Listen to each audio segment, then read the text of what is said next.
Hello everyone, नमस्कार। Welcome to SK Patel IAS academy के online platform पर प्रयोगशाला परिचारक के निशुल्क साइंस की क्लास में मैं बीके पटेल आप लोगों का फिर से वेलकम करता हूं। आज के इस लेक्चर में हम फिजिक्स के अंतर्गत, भौतिकी के अंतर्गत एक महत्वपूर्ण टॉपिक को पढ़ने वाले हैं, जो कि है साउंड या ध्वनि। इस टॉपिक को हम इस सेशन में बड़े ही डिटेल से पढ़ने वाले हैं। बहुत सारे सिद्धांतों को, नियमों को मैं बताने वाला हूं, जो सीधे तौर पर आपके एग्जाम में पूछे जाएंगे। विगत कुछ दिनों से हमारी क्लासेस बाधित थी, डिसकंटिन्यू थी। उसका रीजन था आपका त्योहार। वो दीपावली का त्योहार भी था और आपका चुनावी त्योहार भी था, जिसके चलते मैं बाहर था, अपने गृह ग्राम में था, जिसके चलते क्लास थोड़ी सी बाधित हो गई है। बट मैं अब वापस आ गया हूँ और कंटिन्यू हमारी जो साइंस की क्लासेस है वो आपका रन करेंगी। आप में से बहुत से छात्रों की मांग के आधार पर मैं भी कुछ क्लासेस फिजिक्स की लूंगा और उसके बाद हम फिर बायो जो है, केमिस्ट्री है, उसको कंटिन्यू करेंगे। ठीक है। तो जो छात्र पहली बार हमारा सेशन अटेंड कर रहे हैं उनको मैं बता दूं कि प्रयोगशाला परिचारक की निशुल्क ऑनलाइन बैच हमारे द्वारा रन की जा रही है, जिससे आप जुड़ सकते हैं। केवल एक व्हाट्सअप करके अपना नाम लिखिए, प्रयोगशाला लिखिए और आपके स्क्रीन के नीचे जो एक नंबर दिखाई दे रहा है, व्हाट्सअप नंबर, वहां पे आप हमको व्हाट्सअप कर दीजिए और इस बैच से जुड़ जाइए, जिसमें क्लासेस के लिंक के साथ हर क्लास के प्रॉपर पीडीएफ नोट्स वगैरह भी आपको वहां पे क्रम से मिल जाएंगे। हो चुके क्लासेस के आपके नोट्स भी वहां पे मिल जाएंगे। तो मैं एक ओवरव्यू दे देता हूं कि आज के इस लेक्चर में हम क्या क्या चीजें पढ़ने वाले हैं, समझने वाले हैं। सबसे पहले हम ध्वनि की आवृत्ति के अंतर्गत ये 3 प्रकार की आवृत्ति को समझेंगे, जो एग्जाम में कई प्रकार, कई तरीके से घुमा फिरा करके पूछी जाती हैं कि श्रव्य आवृत्ति क्या है, अवश्रव्य आवृत्ति क्या है, पराश्रव्य आवृत्ति क्या है। ऑडिबल वेव्स, इंफ्रासोनिक वेव्स और अल्ट्रासोनिक वेव्स। देन मैं आपको बताने वाला हूं ध्वनि के कुछ लक्षणों के बारे में, जिसके अंतर्गत ध्वनि की तीव्रता के बारे में, तारत्व के बारे में और गुणता के बारे में हम अध्ययन करने वाले हैं। अर्थात ध्वनि की इंटेंसिटी के बारे में, पिच के बारे में और उसकी क्वालिटी के बारे में। राइट। उसके बाद ध्वनि के कुछ विशेष गुणों के ऊपर हम चर्चा करेंगे, क्योंकि ध्वनि में भी परावर्तन या रिफ्लेक्शन का गुण पाया जाता है। ध्वनि में इको होता है, प्रतिध्वनि जो आवाज गूंजता है वो क्या होता है, उसके क्या सिद्धांत हैं, वहां से किस प्रकार के प्रश्न बन सकते हैं या पूछे गए हैं, वो मैं आपको बताने वाला हूं। और अंतिम में हम सुपरसोनिक का जो सिद्धांत है उसको हम जो है वो आपका समझने वाले हैं। तो ये पूरी की पूरी क्लास मैं 2 प्रकार से आपको पढ़ाने वाला हूं। शुरुआत में कॉन्सेप्ट को मैं आपको लिख करके समझाऊंगा, देन मेरे द्वारा जो आपका हैंड रिटन नोट्स है उसको एज अ स्लाइड में आपको बताने वाला हूं।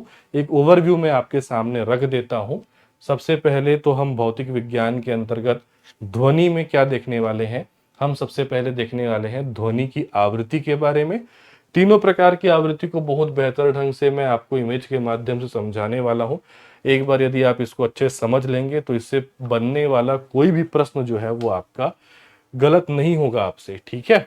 इवन आगे जो हमारे एमसीक्यू सीरीज चलेंगे उसमें भी मैं इस चैप्टर से बहुत सारे प्रश्न जो है वो आपका पूछने वाला हूं और आपके एग्जाम में भी मान के चलिए 2 या 3 क्वेश्चन इस टॉपिक से आ सकते हैं।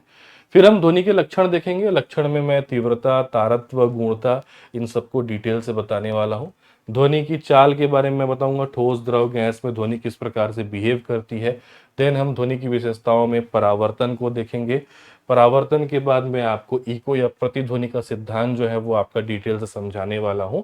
और सबसे अंतिम में हम देखेंगे किसके बारे में, आपका सुपरसोनिक का सिद्धांत क्या होता है और यहां से किस प्रकार के प्रश्न जो हैं वो आपके एग्जाम में पूछे जाते हैं। ठीक है। तो सबसे पहले तो हम शुरुआत कर लेते हैं बेसिक चीजों से। मैं फिर से स्लाइड को जो है आपका शुरू की ओर जो है लेकर के चलता हूं और हम सबसे पहले बात कर लेते हैं किसके बारे में, ध्वनि की आवृत्ति के बारे में। ठीक है। अब देखिए, जहां पे वर्ड आता है ध्वनि की आवृत्ति, आपको सबसे पहले यह समझना पड़ेगा कि एक्चुअल में आवृत्ति क्या होता है। ठीक है। तो आवृत्ति या फ्रीक्वेंसी की अगर हम सामान्य परिभाषा देखें तो मैं पूर्ववर्ती क्लासेस में भी इसकी परिभाषा बता चुका हूं, जब मैं आपको गति पढ़ा रहा था, कि 1 सेकेंड में कंपनों की संख्या, 1 सेकेंड में कंपनों की संख्या क्या कहलाती है, आवृत्ति कहलाती है। ठीक है। या फ्रीक्वेंसी जो है वो आपका कही जाती है। प्रति सेकंड कंपनों की संख्या आवृत्ति, या एक सेकंड में कंपनों की संख्या क्या है, आवृत्ति। तो ये आवृत्ति का परिभाषा तो आपसे नहीं पूछा जाएगा, आपसे पूछा जो जाएगा और पूछा गया है बहुत सारे एग्जाम में, वो है आवृत्ति का मात्रक। कई बार ये चीजें पूछी गई हैं, ठीक है। आवृत्ति का मात्रक होता है हर्ट्ज। इसको आप दिमाग में बिठा लीजिए कि आवृत्ति का जो मात्रक होता है वो क्या होता है, हर्ट्ज। इसको एच जेड से रिप्रेजेंट करते हैं। हेनरिक हर्ट्ज नामक वैज्ञानिक के नाम पे ये मात्रक है। तो याद रखेंगे, अगर कभी आपको आवृत्ति का मात्रक पूछ दिया, बहुत ही इजी क्वेश्चन है, तो उसका मात्रक क्या होता है, हर्ट्ज होता है, ठीक है। अब मैं बात कर लेता हूं ध्वनि की आवृत्ति के बारे में कि यहां से किस प्रकार के प्रश्न बनते हैं। तो सबसे पहले तो आप ये याद रखिए कि जो ध्वनि की आवृत्ति होती है या ध्वनि तरंग होता है वो तीन प्रकार का होता है, ठीक है। एक होता है श्रव्य तरंग, मैं अभी इंग्लिश में भी आपको बताऊंगा, पहले बेसिक चीजों को समझ लीजिए, स्लाइड से तो मैं आपको बताने ही वाला हूं इमेज के माध्यम से। दूसरा अवश्रव्य तरंग, और तीसरा जो आपका प्रकार होता है उसको कहा जाता है पराश्रव्य तरंग, ठीक है। श्रव्य, अवश्रव्य और आपका पराश्रव्य, ठीक है। इंग्लिश में अगर देखें तो जो आपका श्रव्य तरंग होता है उसको ऑडिबल वेव्स कहते हैं, ठीक है। ऑडिबल वेव्स, ठीक, वेव्स मतलब क्या होता है, तरंग। जो अवश्रव्य तरंग होता है इसको इंफ्रासोनिक वेव्स कहा जाता है, इंफ्रासोनिक वेव्स कहते हैं। और जो पराश्रव्य तरंग होता है इसको अल्ट्रासोनिक वेव्स कहा जाता है, ठीक है। तो ऑडिबल वेव्स, इंफ्रासोनिक वेव्स और क्या होता है आपका अल्ट्रासोनिक वेव्स, श्रव्य तरंग, अवश्रव्य तरंग और आपका पराश्रव्य तरंग, ठीक है। अब ये जो आपका तरंगों का विभाजन है ये जाहिर सी बात है उनकी आवृत्ति के आधार पर किया गया है। श्रव्य तरंग की अगर हम बात करें तो श्रव्य तरंगों का जो आपका आवृत्ति होता है वो होता है 20 हर्ट्ज से लेकर के 20,000 हर्ट्ज तक, 20 हर्ट्ज से लेकर के 20,000 हर्ट्ज, ठीक है। अवश्रव्य तरंगों की जो आपकी आवृत्ति होती है वो होती है 20 हर्ट्ज से कम, और जो आपका पराश्रव्य तरंग है, अल्ट्रासोनिक वेव्स है, इनकी आवृत्ति होती है, जाहिर सी बात है, 20,000 हर्ट्ज से अधिक। अब देखिए ये जो अलग अलग आपकी आवृत्ति के प्रकार हैं, इसमें से जो पहला प्रकार है श्रव्य तरंग, नाम पे ही लिखा हुआ है श्रव्य, मतलब मनुष्य जो होता है जिन तरंगों को सुन सकता है या मानव कान के पर्दे जिन तरंगों का अनुभव कर सकते हैं उनको श्रव्य तरंग या ऑडिबल वेव्स कहा जाता है।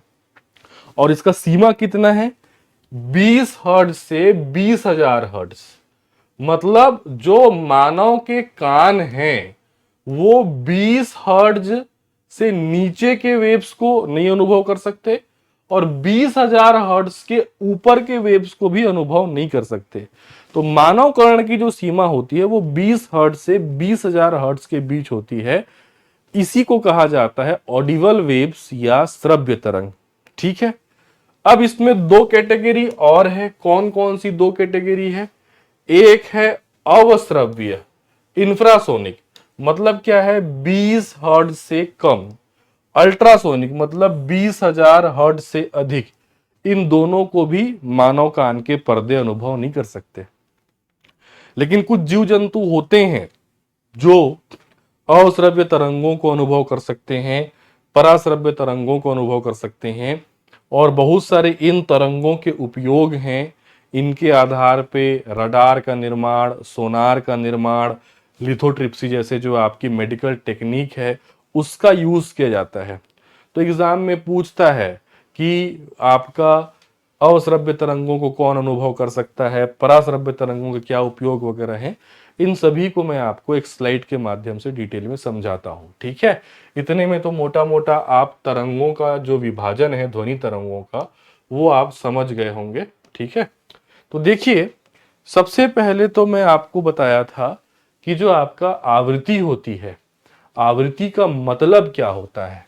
आवृत्ति का मतलब होता है एक सेकेंड में कंपनों की संख्या और इसका मात्रक होता है हर्ट्ज। ठीक है, तो ध्वनि तरंगों को हम आवृत्ति के आधार पर तीन भागों में जो है वो आपका डिवाइड करते हैं। श्रव्य तरंग, ठीक है, या इसी को ऑडिबल वेव्स जो है वो आपका कहा जाता है।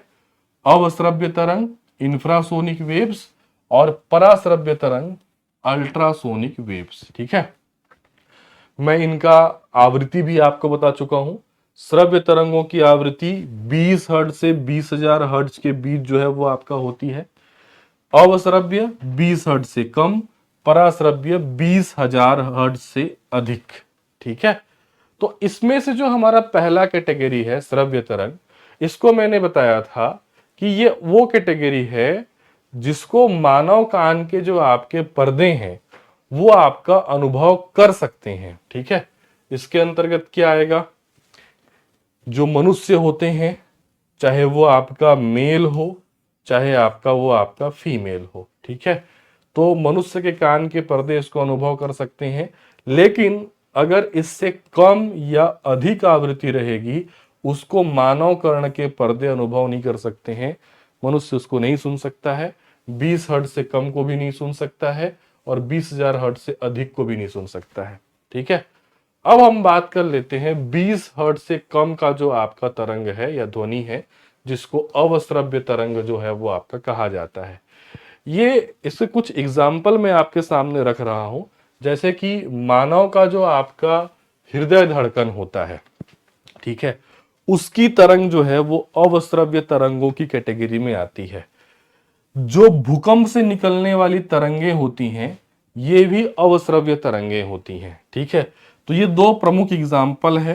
हो सकता है आपके एग्जाम में डायरेक्ट ये पूछ दिया जाए कि हृदय धड़कन की तरंग किस प्रकार की तरंग होती है, अवश्रव्य तरंग होती है। भूकंप की तरंग कैसे होती है, ये भी अवश्रव्य तरंगे होती हैं। इनको हम और आप तो जो है वो डायरेक्ट फील नहीं कर सकते हैं, लेकिन कुछ जंतु होते हैं जैसे कि एलिफेंट अर्थात आपका हाथी, जैसे कि आपका व्हेल, ये अवश्रव्य तरंगों को भी सुन सकते हैं।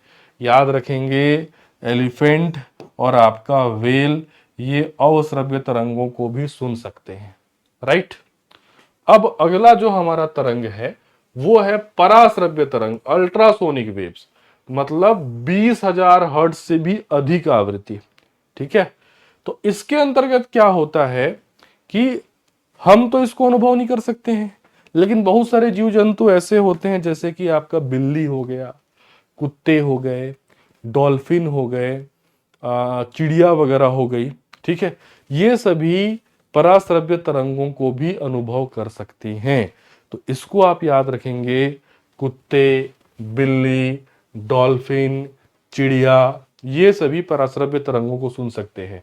ठीक है, चमगादड़ में भी ये जो है आपका क्षमता होती है कि वो पराश्रव्य तरंगों को सुन सकता है। एक्चुअल में चमगादड़ अपना जो दिशा ज्ञान होता है वो अल्ट्रासोनिक वेव्स के माध्यम से ही जो है वो आपका करता है।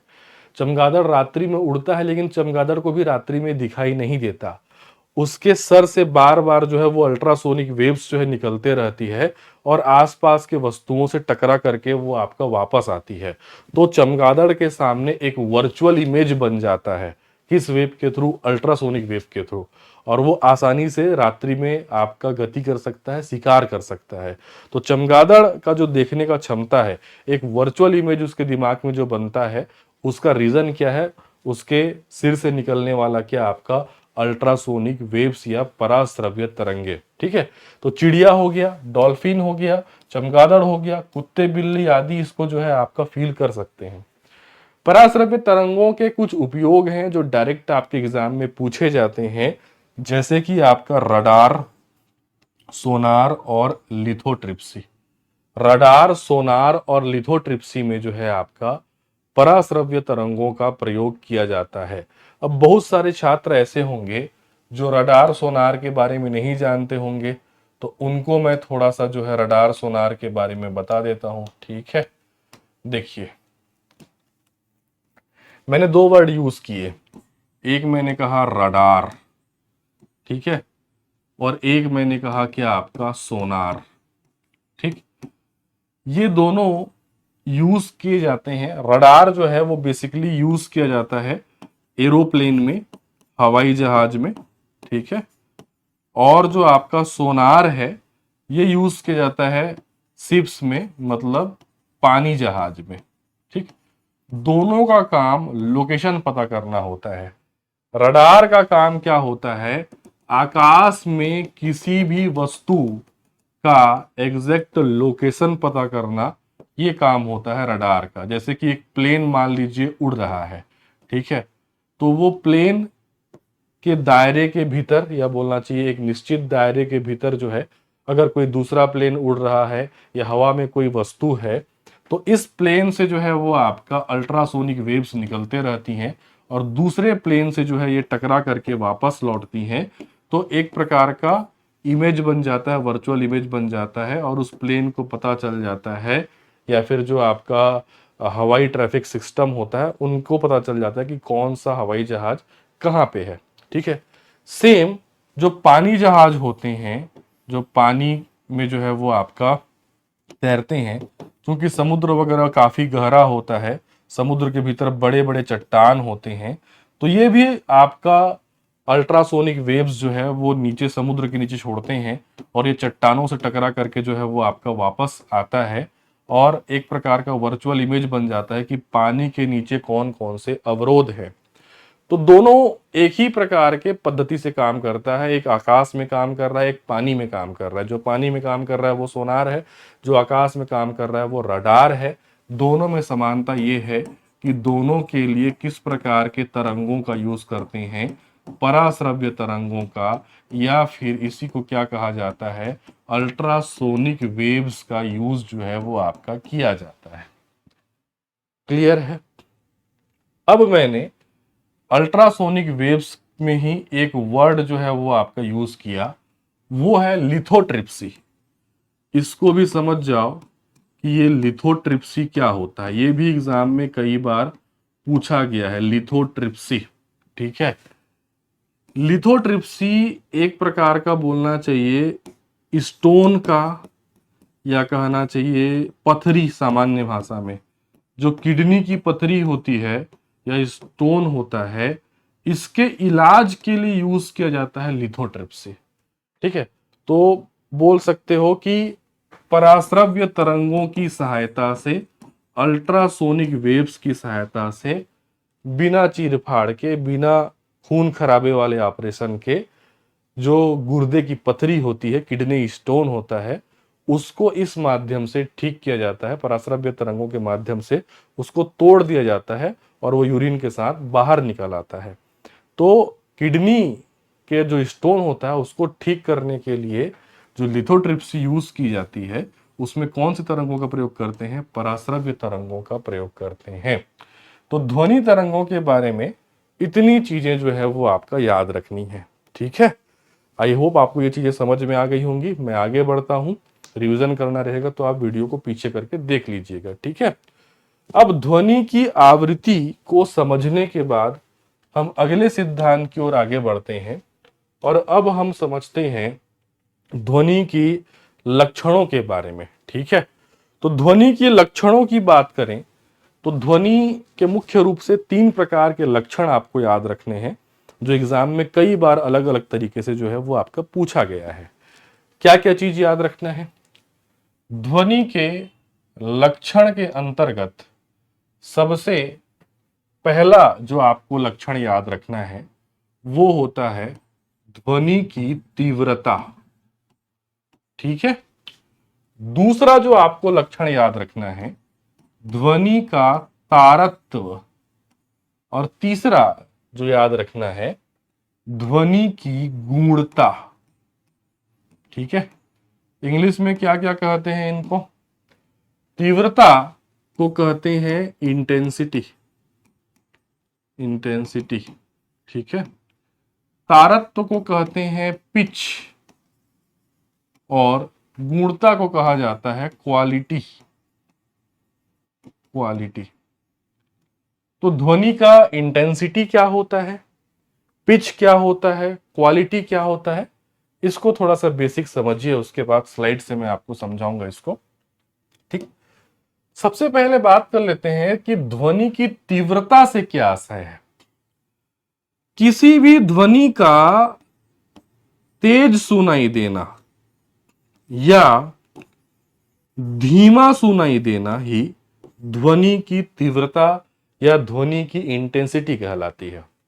मतलब यदि आप जोर से चिल्ला के बोल रहे हैं तो ध्वनि की तीव्रता क्या है, ज्यादा है। अगर आप धीरे से बोल रहे हैं तो ध्वनि की तीव्रता क्या है, कम। तीव्रता से सीधा सीधा आशय है आपका जोर या आपका धीमा। ठीक है, ये जो ध्वनि की तीव्रता होती है इसको मापा जाता है डेसिबल से और इसको इंडिकेट करते हैं किससे, डीबी से। ठीक है, कई बार एग्जाम में पूछा गया है कि ध्वनि की तीव्रता का मात्रक क्या है। ध्वनि की तीव्रता का मात्रक है डेसिबल, डीबी। ठीक है, मतलब जाहिर सी बात है अगर आप धीरे बोल रहे हो तो डीबी कम है, जितना आप जोर से चिल्लाते जाओगे, वॉल्यूम बढ़ाते जाओगे, डेसिबल का मान भी जो है वो आपका बढ़ता जाएगा। तो ध्वनि की तीव्रता का मात्रक डेसिबल है, ये तो पूछता ही है। साथ ही साथ कुछ आपके कंडीशन होते हैं उनके भी डेसिबल पूछे जाते हैं कि नॉर्मल जो हम श्वास लेते हैं छोड़ते हैं कितने डेसिबल की तीव्रता रहती है, नॉर्मल बातचीत में, फुसफुसाहट में, कल कारखानों के शोर में, इस प्रकार से अलग अलग कंडीशन में पूछा जाता है उस किसमें कितने डीबी का जो है वो आपका ध्वनि रहता है। और ध्वनि प्रदूषण की श्रेणी में कितने डेसिबल की ध्वनि आती है या शोर की श्रेणी में कितने डेसिबल की ध्वनि आती है, कितने डेसिबल से अधिक की ध्वनि मानव कर्ण के लिए नुकसानदायक होती है। ठीक है, इस प्रकार का प्रश्न बनता है, वो भी मैं आपको बताने वाला हूं। तो तीव्रता का मतलब आप समझ गए। ठीक है, दूसरा है आपका तारत्व क्या होता है। तो तारत्व से मतलब है ध्वनि का मोटा सुनाई देना या ध्वनि का पतला सुनाई देना, यह कहलाता है आपका तारत्व। ठीक है, किसी भी ध्वनि का पिच अधिक है, तारत्व अधिक है, उसका मतलब है ध्वनि पतली है। इसमें छात्र कंफ्यूज होते हैं, ये कंफ्यूजन दूर कर लो। यहां पे आप कोई ध्वनि मोटी है उसका तारत्व कम है। तारत्व कम मतलब मोटा आवाज, बेस। तारत्व अधिक मतलब पतला आवाज, ट्रेबल। जैसे इसको मैं इजी वे में आपको बता रहा हूं, पुरुष जो मेल होते हैं उनका आवाज मोटा होता है, तो पुरुषों के जो आपका आवाज होती है उसका पिच कम होता है। आवाज में एक बेस रहता है ना, पुरुषों के आवाज में मोटा रहता है, मतलब हमारा पिच ज्यादा है। सॉरी, हमारा पिच क्या है, कम है। तारत्व क्या है, कम है। तार जैसा आवाज नहीं है, तारत्व क्या है, कम है। जबकि जो फीमेल होती हैं, महिलाएं होती हैं, इनका तारत्व अधिक होता है ना। कई बार महिलाएं चिड़चिड़ा के बोलती हैं, इतना पतला बोलती हैं कि सहन नहीं होता, क्योंकि उनका पिच क्या है, बहुत ज्यादा है, तारत्व क्या है, बहुत अधिक है। जैसे कि शेर की दहाड़ और मच्छर की भिनभिनाहट। तो मच्छर की भिनभिनाहट पिच क्या है, ज्यादा है, पतला आवाज है, तारत्व अधिक है। शेर की दहाड़ मोटा आवाज है, मतलब उसका तारत्व क्या है, आपका कम है। समझ में आई बात। तो मोटा या पतला जो होता है वो कहलाता है पिच या तारत्व। ठीक है, गुणता क्या होता है। गुणता ये होता है कि यदि कोई ऐसी ध्वनि है ना, दो या दो से अधिक ऐसी ध्वनि है जिनकी तीव्रता समान है, मतलब एक वॉल्यूम में बज रहे हैं, एक साउंड में बज रहे हैं, साथ ही साथ जिनका तारत्व भी समान है, मतलब मोटाई वगैरह भी आपका समान है, तो समान तीव्रता और समान तारत्व के ध्वनियों में भी अंतर होना यही गुण कहलाता है क्या आपका गुणता। अब इसका मतलब क्या है, मैं इजी वे में आपको समझा रहा हूं। कोई म्यूजिक आप सुनते हैं तो उसमें एक साथ कई इंस्ट्रूमेंट बजते रहते हैं एक ही वॉल्यूम पे। एक वॉल्यूम आपने सेट किया रेडियो पे, मोबाइल पे, और इंस्ट्रूमेंटल सॉन्ग अगर आप सुन रहे हैं तो एक ही वॉल्यूम पे, मतलब एक ही तीव्रता पे कई प्रकार के म्यूजिकल इंस्ट्रूमेंट बज रहे हैं। उसी समय तबला बज रहा है, हारमोनियम बज रहा है, वायलिन बज रहा है, ड्रम बज रहा है। लेकिन आप हर इंस्ट्रूमेंट का आवाज पहचान लेते हो कि हाँ वायलिन की आवाज आ रही है, तबले की आवाज आ रही है, हारमोनियम की आवाज आ रही है। ये ध्वनि की गुणता है।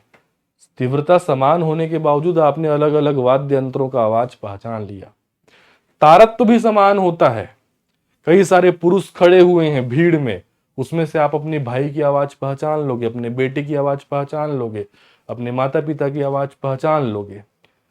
तो अपने परिचितों की आवाज आप इसलिए पहचान डालते हो क्योंकि समान तारत्व होने के बावजूद क्वालिटी में डिफरेंस होता है।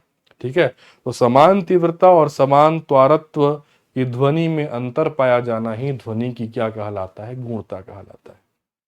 क्लियर है? आई थिंक क्लियर हो गया होगा। रिवीजन कर लीजिए एक बार, फिर हम आगे बढ़ेंगे। ध्वनि के लक्षण में हम तीन लक्षण देखते हैं: तीव्रता या इंटेंसिटी, तारत्व पिच, गुणता क्वालिटी। ठीक है, तीव्रता के बारे में हम बात करें तो ध्वनि का तेज सुनाई देना अथवा धीमा सुनाई देना ध्वनि की तीव्रता कहलाती है। इसका मात्रक है डेसिबल, डीबी से इसको रिप्रेजेंट करते हैं। कुछ सामान्य कंडीशन है, जैसे कि नॉर्मल जो श्वास लेना होता है उसका 10 डेसिबल जो है वो आपका रहता है। फुसफुसाहट 25 से 30 डेसिबल के आसपास रहता है। एग्जैक्ट नहीं रहता, कोई धीरे फुसफुसाता है, थोड़ा जोर से फुसफुसाता है, तो 25 से 30 डेसिबल के आसपास फुसफुसाहट रहता है। सामान्य बातचीत 50 से 60 डेसिबल के बीच में रहता है। 80 से 90 डेसिबल के ऊपर की जो ध्वनि होती है वो शोर की श्रेणी में आती है, और इससे अधिक ध्वनि मनुष्य के कान के लिए क्या होता है, आपका कष्टदायक होता है। ठीक है, तो मोटा मोटा दिमाग में आप ये बिठा लेना कि नॉर्मल जो सुसंदर है 10 डेसिबल, ठीक है, फुसफुसाहट 30 डेसिबल, सामान्य बातचीत 50 से 60 डेसिबल, और 80-90 डेसिबल से ऊपर गया ध्वनि मतलब वो शोर की श्रेणी में आएगा। मानव कर्ण के लिए वो क्या होगा, कष्टदायक होगा। उसके बाद हमने देखा था तारत्व। तारत्व में मैंने आपको बताया था कि ध्वनि का मोटा अथवा पतला सुनाई देना क्या कहलाता है, तारत्व कहलाता है। ठीक है, पुरुषों का जो आपका आवाज होता है महिलाओं की तुलना में मोटा होता है, तो मोटा ध्वनि मतलब तारत्व कम। पतला, महिलाओं का आवाज पतला होता है, पतला ध्वनि मतलब तारत्व अधिक। ठीक है, उसके बाद अंतिम में हमने देखा ध्वनि की गुणता। गुणता के बारे में मैंने क्या बताया था आपको कि समान तीव्रता और समान तारत्व की ध्वनियों में भी अंतर होता है। जैसे एक साथ बजते वाद्य यंत्रों को पहचान लेना, भीड़ में अपने परिचितों की आवाज पहचान लेना, ये सब ध्वनि की गुणता के चलते होता है। क्लियर है? आगे बढ़ें। आगे अब हम देखते हैं ध्वनि की चाल के बारे में, ध्वनि की स्पीड के बारे में। ठीक है, सबसे पहले देखो, ध्वनि की चाल को समझाने से पहले ध्वनि किस प्रकार की तरंग है इसको समझना ज्यादा जरूरी है। एक चैप्टर हम तरंग का भी अध्ययन करते हैं फिजिक्स में, उसके बारे में थोड़ा सा आपको बता रहा हूं। जो तरंग होता है या जो वेव्स होता है, ये दो प्रकार के होते हैं। तरंग या वेव्स दो प्रकार के होते हैं, मैकेनिकल और नॉन मैकेनिकल वेव्स। यांत्रिक तरंग और अयांत्रिक तरंग। यांत्रिक तरंग और अयांत्रिक तरंग, मैकेनिकल वेव्स और नॉन मैकेनिकल वेव्स। ये जो यांत्रिक तरंग होता है ये क्या होता है, और अयांत्रिक तरंग होता है ये क्या होता है। तो ऐसी तरंगें जिनको चलने के लिए माध्यम की आवश्यकता होती है उनको यांत्रिक तरंग कहा जाता है। वो माध्यम ठोस भी हो सकता है, वो माध्यम द्रव भी हो सकता है, वो माध्यम गैस भी हो सकता है, पदार्थ की कोई भी अवस्था हो सकती है। तो जो तरंग बेटा यांत्रिक तरंग होगी वो निर्वात में गमन नहीं करेगी, क्योंकि निर्वात में जैसे स्पेस वगैरह हो गया, अंतरिक्ष वगैरह हो गया, वहां कोई माध्यम है क्या? नहीं है। तो यांत्रिक तरंगों को चलने के लिए माध्यम चाहिए, चाहे ठोस चाहिए, चाहे द्रव चाहिए, चाहे गैस चाहिए, किसी प्रकार का माध्यम चाहिए। अयांत्रिक तरंगों के लिए माध्यम की आवश्यकता नहीं होती है। ये माध्यम की आवश्यकता नहीं होती, मतलब अयांत्रिक जो तरंगे होती हैं ये निर्वात में भी गमन करती हैं। जहां पे माध्यम नहीं है वहां पर भी ये गमन करती हैं।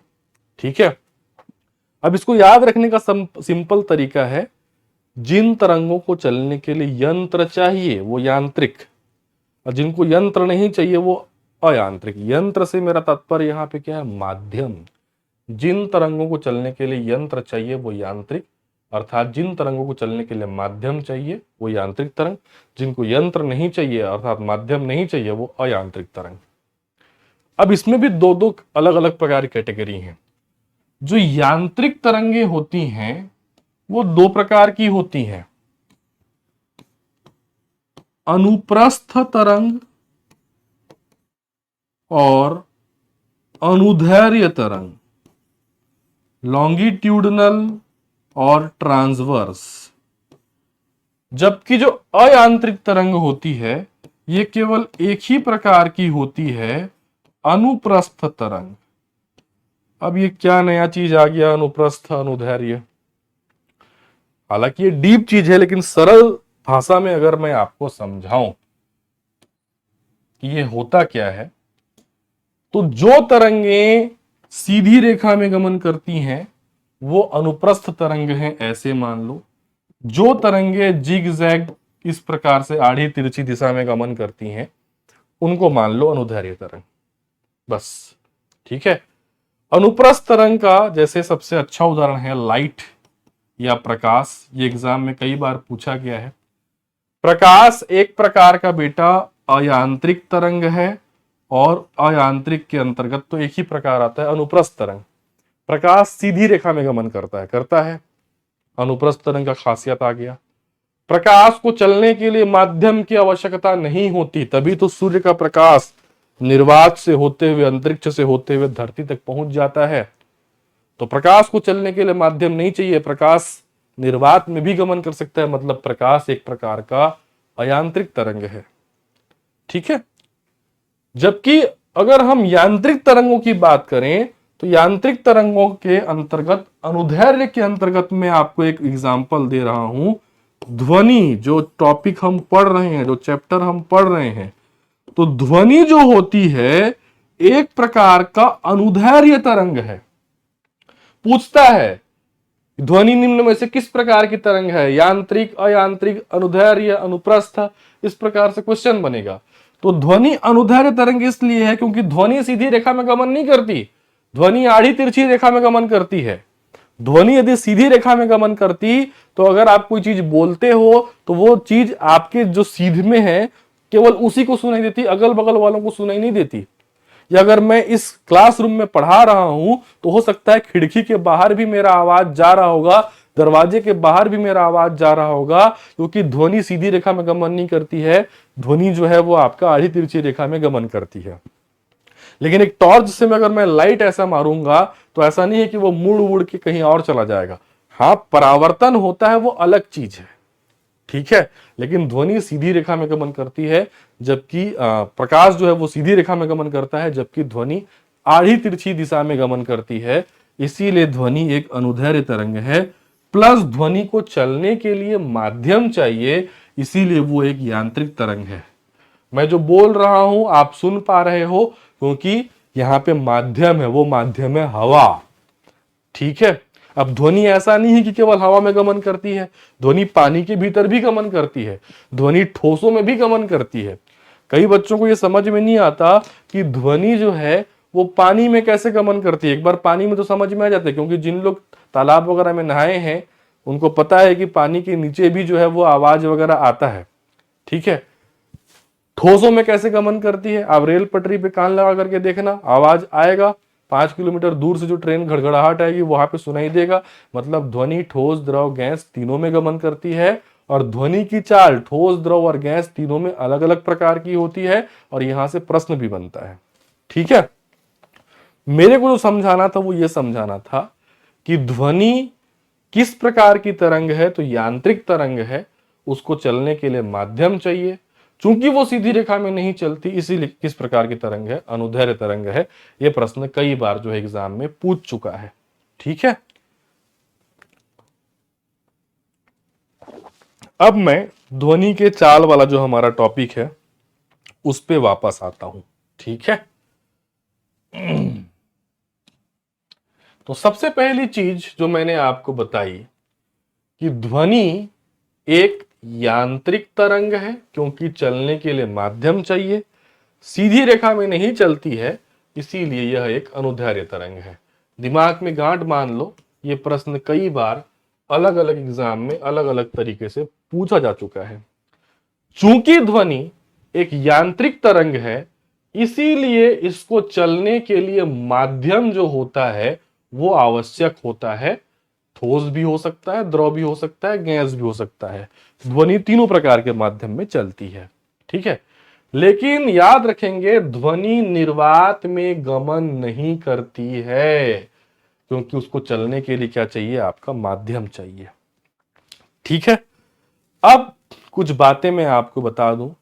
अगर आपको पूछे कि ध्वनि की चाल कितनी होती है, तो जो सामान्यतः वायु होता है उसमें जो ध्वनि की जो सामान्य चाल होती है, वायु की हम बात कर रहे हैं, वायु में ध्वनि की सामान्य चाल होती है बेटा 332 मीटर पर सेकेंड। 332 मीटर पर सेकेंड यह ध्वनि की सामान्य चाल है। लेकिन एक चीज आप याद रखना कि ध्वनि की जो चाल होती है ना, वो माध्यम पर निर्भर करती है। ध्वनि की चाल माध्यम पर निर्भर करती है। ठोस, द्रव, गैस तीनों में ध्वनि की चाल अलग अलग होगी। ठीक है, जो जितना डेंस माध्यम होगा, जो जिस माध्यम का घनत्व जितना अधिक होगा, वहां पे ध्वनि की चाल भी उतनी अधिक होगी। मतलब जिस माध्यम में अणु जितने पास पास होंगे, जितना ज्यादा घना होगा, जितना ज्यादा डेंस होगा, जितना ज्यादा घनत्व अधिक होगा, वहां पे आपका ध्वनि की चाल भी उतनी अधिक होगी। अणु दूर दूर होते जाएंगे, माध्यम विरल होता जाएगा, ध्वनि की चाल भी कम होती जाएगी। ठोस, द्रव, गैस, इसके बारे में मैं आपको केमिस्ट्री में पढ़ा चुका हूं। एक इमेज के माध्यम से चलिए इसको समझा देता हूं, और समझ में आ जाएगा कि ठोस, द्रव, गैस जो है उनमें अणुओं की सघनता, कणों की सघनता किस प्रकार से होती है। ठीक है, तो मैंने बताया कि ध्वनि की सामान्य चाल 332 मीटर पर सेकेंड, इसकी चाल माध्यम पर निर्भर करती है। तो देख लेते हैं माध्यम को। ठीक, यहां पे 3 माध्यम है, सॉलिड मतलब ठोस, लिक्विड मतलब द्रव, और गैस मतलब तो गैस।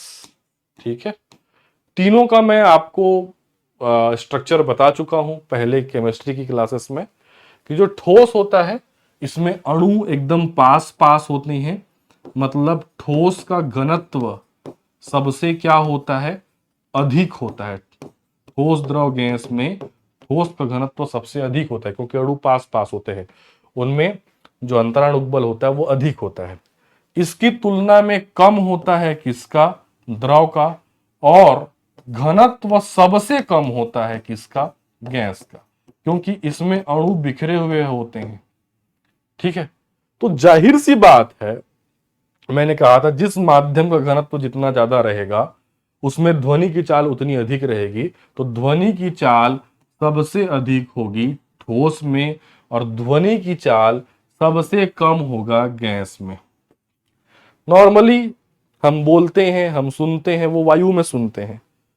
तो सामान्य छात्र को ऐसा लगता है कि जो ध्वनि की चाल है वो वायु में सबसे ज्यादा होती होगी और ठोस में सबसे कम होती होगी, बट ऐसा नहीं है, जस्ट उल्टा है। ध्वनि की चाल ठोसों में सबसे ज्यादा होती है, उसकी तुलना में कम होती है द्रव में, और सबसे कम होती है किसमें, आपका गैस में। सारा खेल जो है अणुओं की सघनता का है, घनत्व का है। जो माध्यम जितना डेंस होगा, जितना ज्यादा उसका घनत्व होगा, ध्वनि की चाल उतना ज्यादा उसमें होगा। ठीक है। अब देखिए, एक क्वेश्चन एग्जाम में पूछा जाता है कि जो ट्रेन के सायरन होते हैं वो किस मौसम में सर्वाधिक दूरी तक सुनाई देते हैं। ठीक है। ऑप्शन ए वर्षा ऋतु, ऑप्शन बी शीत ऋतु, ऑप्शन डी ग्रीष्म ऋतु, option e none of the above. अब दिमाग नहीं लगाओगे, कई लोग बोल देंगे कि ट्रेन का सायरन गर्मी के दिनों में सबसे दूर तक सुनाई देता है, तो गलत। ठीक है। ट्रेन का सायरन बरसात के समय सबसे दूर तक सुनाई देता है। रीजन क्या है, वर्षा जब होती है तो मान लो ये खाली वर्षा नहीं हो रही है, तो वायु में अणुओं का घनत्व कुछ इस प्रकार से है। लेकिन वर्षा हुई तो वातावरण में आर्द्रता आ गई, आर्द्रता आ गई मतलब द्रव आ गया, द्रव आ गया तो अणुओं की सघनता बढ़ जाएगी। एक की जगह दो माध्यम मिल गया, वायु के साथ साथ द्रव भी मिल गया, अणुओं की डेंसिटी जो है वो बढ़ गई। इसीलिए बरसात के समय, बरसात के दिनों में ट्रेन का सायरन दूर तक सुनाई देता है। अगर मैं आपको बोलूं कि लकड़ी और लोहा, इनमें से किसमें आपका जो ध्वनि होगा उसका चाल ज्यादा होगा, तो जाहिर सी बात है आंसर क्या आएगा, लोहा। ठीक है। क्योंकि लोहा का घनत्व अधिक है किसकी तुलना में, लकड़ी की तुलना में। तो ये हो गया ध्वनि की चाल को लेकर के कुछ क्वेश्चन, कुछ सिद्धांत जो आपके एग्जाम पे पूछे जा सकते हैं। ठीक है। तो याद रखेंगे, बरसात में ट्रेन के सायरन दूर तक जो है वो आपके सुनाई देते हैं। Got it. आगे बढ़े। अब ध्वनि की कुछ विशेषताओं को जो है हम देख लेते हैं। ध्वनि की विशेषताओं के अंतर्गत सबसे पहले मैं आपको ध्वनि में जो परावर्तन का सिद्धांत है वो समझाऊंगा। फिर हम देखेंगे इको के बारे में, प्रतिध्वनि के बारे में। फिर मैं आपको सुपरसोनिक के बारे में बताऊंगा कि सुपरसोनिक होता क्या है, इसको कैसे मेजर करते हैं, क्या प्रश्न इससे बनता है। ठीक है। तो सबसे पहले हम बात कर लेते हैं परावर्तन के बारे में। ठीक है, कि परावर्तन या ध्वनि का रिफ्लेक्शन किस प्रकार से होता है। नॉर्मली परावर्तन की परिभाषा जो है वो आपका क्या होती है। ठीक है। सामान्यतः हम परावर्तन किस में पढ़ते हैं, प्रकाश में। और प्रकाश में जब परावर्तन हम पढ़ते हैं तो उसकी परिभाषा हम कैसे देते हैं कि जब प्रकाश एक माध्यम से दूसरे माध्यम में जाती है और टकरा कर पुनः उसी माध्यम में वापस लौट आती है तो उसको प्रकाश का परावर्तन कहते हैं। ध्वनि में भी कुछ ऐसा ही होगा कि ध्वनि जो है किसी अवरोध से टकरा कर जब आपका वापस लौट आती है तो वो ध्वनि का परावर्तन कहलाता है। ठीक है।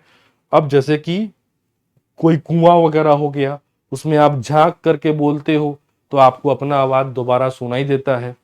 जो समुद्र किनारे हो गए, बीच वगैरह हो गए, वहां पे आप चिल्लाते हो तो आपको अपना आवाज सुनाई देता है। खाली कमरे में, नदी घाटी में, खाई में, तो कुछ ऐसे जगह होते हैं जहां पे ध्वनि का परावर्तन हो जाता है। ठीक है। लेकिन प्रश्न परावर्तन से नहीं बनेगा, परावर्तन के चलते ही ध्वनि में एक गुण उत्पन्न होता है, प्रतिध्वनि या इको, गूंजना, आवाज का गूंजना, यहां से प्रश्न बनता है। ठीक है। इसको मेन समझना है। तो साधारण परावर्तन को समझ लो, फिर मैं प्रतिध्वनि को जो है वो आपका बता रहा हूं। तो क्या होता है भाई परावर्तन, ध्वनि का एक माध्यम से दूसरे माध्यम में जाने पर पुनः उसी माध्यम में वापस लौट आना प्रतिध्वनि है। एग्जाम्पल, कुएं में झांक कर बोलने से ध्वनि पानी से परावर्तित होकर वापस लौट आती है। इसके अलावा दीवार, पहाड़, समुद्र तल, नदी घाटी आदि से भी ध्वनि का परावर्तन होता है। मेन आपको समझना है किसको, प्रतिध्वनि को, या आपका इको को। ठीक है, तो मैंने कहा इको जो भी है ये भी, या प्रतिध्वनि जो है ये भी परावर्तन का ही एक प्रकार है। ठीक है, लेकिन ये थोड़ा सा अलग क्या होता है, देखिए इसकी परिभाषा क्या है वो समझिए। जब किसी स्रोत से उत्पन्न ध्वनि आगे जाकर किसी वस्तु या अवरोध से टकराकर पुनः स्रोत के पास वापस लौटती है तो इसे प्रतिध्वनि कहते हैं। वस्तुतः यह ध्वनि के परावर्तन का ही एक परिणाम है। एक इमेज के माध्यम से मैं आपको बता रहा हूं। देखिए, ये एक व्यक्ति है, यहां चिल्ला रहा है हलो करके, यहां पे एक दीवार है, अवरोध है, टकरा करके उसको फिर से हलो हलो हलो ऐसा सुनाई देता है ना। आप खाली कमरे में जाते हो, वहां पे चिल्लाते हो, ठीक है, हलो करके, तो वहां पे गूंजता है, हलो दोबारा आपको सुनाई देता है। मूवीज वगैरह में आपने देखा होगा कि मूवी का जो नायक होता है, हीरो होता है, वह एक खाई के किनारे जाकर के चिल्लाता है राधा, तो वहां से वापस आवाज क्या आता है, मुकेश मुकेश मुकेश। ऐसा नहीं होता, वो केवल फिल्मों में होता है। वहां पे अगर आप राधा चिल्लाओगे तो राधा ही वापस आएगी, मुकेश चिल्लाओगे तो मुकेश ही वापस आएगा। ठीक है, तो कोई राधा या मुकेश हर्ट मत होना यदि किसी का नाम होगा तो। मैं केवल एग्जाम्पल के लिए ये बता रहा था कि समुद्र किनारे या नदी घाटी में, खाई के किनारे, खाली कमरे में कई बार जो हम बोलते हैं वही आवाज हमको दोबारा जो सुनाई देती है वही कहलाता है इको या प्रतिध्वनि। लेकिन प्रतिध्वनि हर जगह होती है क्या? नहीं होती। ठीक है, जो कमरा सामानों से भरा हुआ है वहां पे इको सुनाई नहीं देता, लेकिन उसी कमरे को यदि आप खाली कर देते हो तो वहां पे इको सुनाई देता है। तो इको या प्रतिध्वनि का होने का जो मेन कारण है वो है ये अवरोध। ये जो अवरोध है या दीवार है या जो भी चीज है जिससे टकरा करके ध्वनि वापस आ रही है, किसके पास? इस स्रोत के पास। ये व्यक्ति चिल्लाया, उस अवरोध से वो ध्वनि टकराया, फिर वापस आकर के उसको सुनाई दिया। ठीक है, इसके लिए ऑप्टिमम डिस्टेंस माना जाता है कि स्रोत से अवरोध की दूरी 16.6 मीटर की होनी चाहिए, तब तो इको उत्पन्न होगा, नहीं तो नहीं होगा। एग्जाम में पूछता है कि प्रतिध्वनि सुनने के लिए अवरोध कितने मीटर की दूरी पर होना चाहिए, वो है 16.6 मीटर। या तो इसको रट लो या तो इसको समझ लो। ठीक है, समझा दे रहा हूं, नहीं समझोगे तो कोई बड़ा चीज नहीं है, रट लोगे 16.6 मीटर। देखो, इसका कारण क्या है कि मनुष्य का जो कान होता है, मानव जो कर्ण होते हैं, उस पे ध्वनि का, किसी भी आवाज का प्रभाव 0.1 सेकेंड तक होता है। अगर मैं आपको पढ़ा रहा हूं और बोल रहा हूं ए, आपके कान में गूंजा क्या? आपका ए। ठीक है, तो जो ए का प्रभाव है वो 0.1 सेकेंड तक ही है। मैं बोलते जा रहा हूं कंटिन्यू, आप सुनते जा रहे हो। मैंने कहा परावर्तन का ही परिणाम है, सब वर्ड आपने सुन लिया, परावर्तन का ही परिणाम है। क्या कोई ऐसा है जो केवल परावर्तन तक ही सुन पाया, बाकी को नहीं सुन पाया? ऐसा कोई नहीं है, क्योंकि जो मैं बोल रहा हूं, जो भी वर्ड मैं बोलता हूं, परावर्तन, फिर का, फिर ही, फिर परिणाम, तो हर वर्ड का जो प्रभाव है वो आपके कान में मात्र 0.1 सेकेंड तक है। तो मगर मैं कुछ वर्ड बोला, ठीक है, उसका प्रभाव आपके कान में 0.1 सेकेंड तक है, लेकिन 0.1 सेकेंड से पहले ही मैं कुछ और वर्ड अगर आपको बोल दूं तो आप उसको नहीं सुन पाओगे। क्यों? क्योंकि पहले वर्ड का ही प्रभाव आपके कान से समाप्त नहीं हुआ है। तो पहले वर्ड का प्रभाव 0.1 सेकेंड तक रहेगा। मतलब मेरे द्वारा कही गई बातें तुरंत आपको तभी समझ में आएंगी जब आपके कान में वो बात 0.1 सेकेंड के बाद पहुंचते जाएगी। अगर वो कोई भी आवाज 0.1 सेकेंड के पहले पहुंच गया तो पहले ही आवाज का प्रभाव खत्म नहीं हुआ है, तो आप उसको नहीं सुन पाओगे। तो अगर मैं बोलता हूं राधा और उधर से मेरे को दोबारा राधा सुनना है इको हो करके, मतलब वो आवाज टकरा कर मेरे कान में 0.1 सेकेंड के बाद लौटनी चाहिए। समझ पा रहे हो भाई? 0.1 सेकेंड से पहले लौट के आ जाएगी तो मेरे को तो पहले वाला जो मैंने खुद राधा बोला है उसी का आवाज मेरे कान में गूंज रहा है ना, उसका प्रभाव खत्म नहीं हुआ है। तो एक ध्वनि का प्रभाव हमारे कान में 0.1 सेकेंड तक रहता है प्रतिध्वनि सुनने के लिए। दोबारा वही ध्वनि लौट करके हमारे कान में आएगी तभी हम सुन पाएंगे जब वो 0.1 सेकेंड के बाद लौट करके आएगी। और वो तभी लौट करके आएगी जब अवरोध 16.6 मीटर की दूरी पर हो। क्यों, वो भी मैं आपको समझा देता हूं। देखिए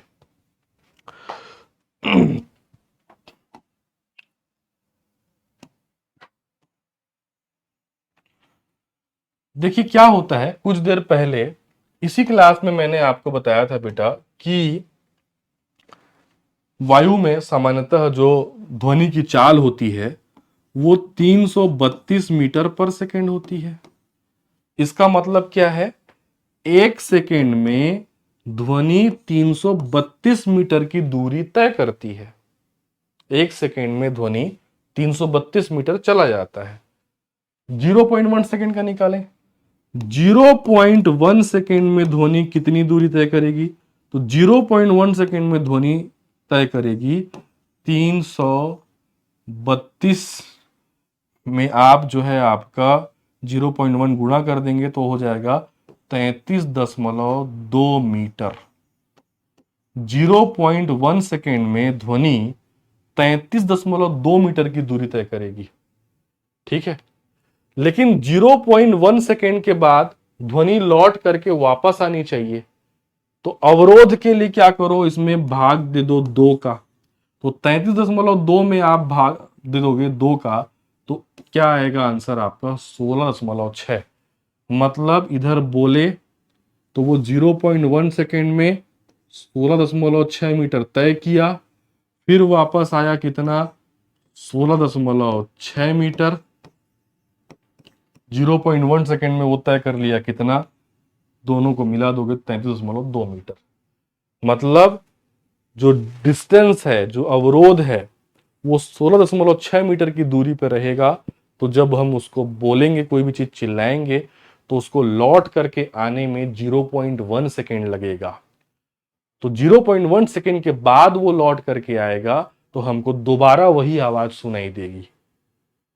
ठीक है, कंसेप्ट कठिन नहीं है। अगर आप समझ गए तो, नहीं समझ पा रहे हो तो रट लो, 16.6 मीटर की दूरी पर होना चाहिए। ठीक है, और मानव कर्ण में ध्वनि का प्रभाव कितने सेकंड के लिए रहता है? तो 0.1 सेकेंड। ठीक है, समझ में आ गया? रिवाइज कर देता हूं इसको, देख लो एक बार। ठीक, क्या बताया मैंने कि ध्वनि का प्रभाव हमारे कान में 0.1 सेकेंड तक रहता है। अतः हमें प्रतिध्वनि तभी सुनाई देगी जब ध्वनि टकरा कर हमारे कानों में 0.1 सेकेंड के बाद पहुंचे।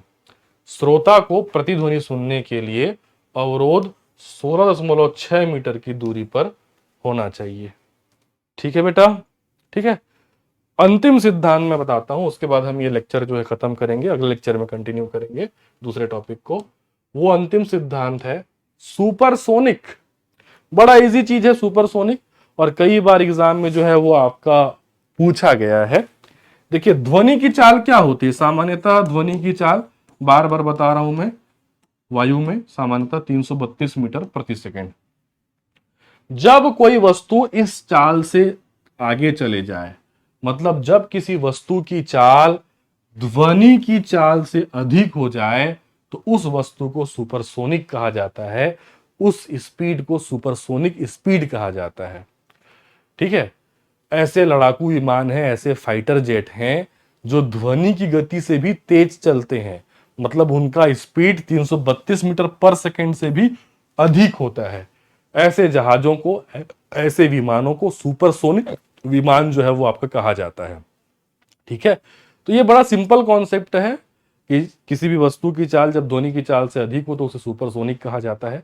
मेन जो एग्जाम में पूछता है ना कि जो सुपरसोनिक स्पीड होती है, सुपरसोनिक गति होती है, उसको किससे मापा जाता है? तो इसके लिए मैक का यूज करते हैं, मैक नंबर। ठीक है, kilometre per hour, mile per hour ऐसा यूज नहीं करते। सुपरसोनिक स्पीड को मापा जाता है किससे? मैक से, ये कई बार एग्जाम में पूछा जा चुका है। ठीक है, तो याद रखोगे, इसको रिवीजन करा दे रहा हूं, देख लो। ठीक, जब किसी वस्तु की चाल ध्वनि की चाल से अधिक हो तो उसे सुपरसोनिक कहते हैं। एग्जाम्पल के लिए सुपरसोनिक विमान वगैरह, और इनकी गति को मैक नंबर से प्रदर्शित किया जाता है। तो ये जो विमान होते हैं ना, ये ध्वनि की गति से भी तेज गति से जो है वो आपका चलते हैं। ठीक है, तो इसी प्रकार हमारा जो ध्वनि वाला जो आपका एरिया है, ध्वनि वाला जो आपका चैप्टर है, वो यहीं पे जो है वो आपका समाप्त होता है। यदि आपको इसके पीडीएफ चाहिए तो हमारे निःशुल्क ऑनलाइन बैच से जुड़ जाइए। निःशुल्क ऑनलाइन बैच से जुड़ने के लिए स्क्रीन के नीचे जो नंबर दिया हुआ है, उस नंबर पे आप अपना नाम लिखिए, प्रयोगशाला लिखिए और आपका व्हाट्सएप कर दीजिए। इसके अलावा बहुत सारे online course, paid online course academy के द्वारा जो है वो आपका रन किए जा रहे हैं। सीजीपीएससी प्री के लिए, व्यापम के लिए, हॉस्टल वार्डन के लिए, एडीओ के लिए बहुत सारे कोर्सेस हैं। इवन प्रयोगशाला परिचारक की भी जो है वो आपका पेड ऑनलाइन कोर्स जो है वो आपका अवेलेबल है। इनके बारे में ज्यादा जानकारी के लिए, पेड कोर्सेस के बारे में ज्यादा जानकारी के लिए आप इस नंबर पर व्हाट्सएप करें, 7470960094। याद रखिएगा, इस नंबर पर केवल वही व्हाट्सएप करें जिनको paid online course, complete online course चाहिए। वो फ्री ऑनलाइन कोर्स से जुड़ने के लिए नीचे जो सफेद पट्टी में नंबर है, वहां पे आप मैसेज कीजिएगा। मिलता हूं मैं आपको अगले लेक्चर में, तब तक के लिए धन्यवाद, थैंक यू।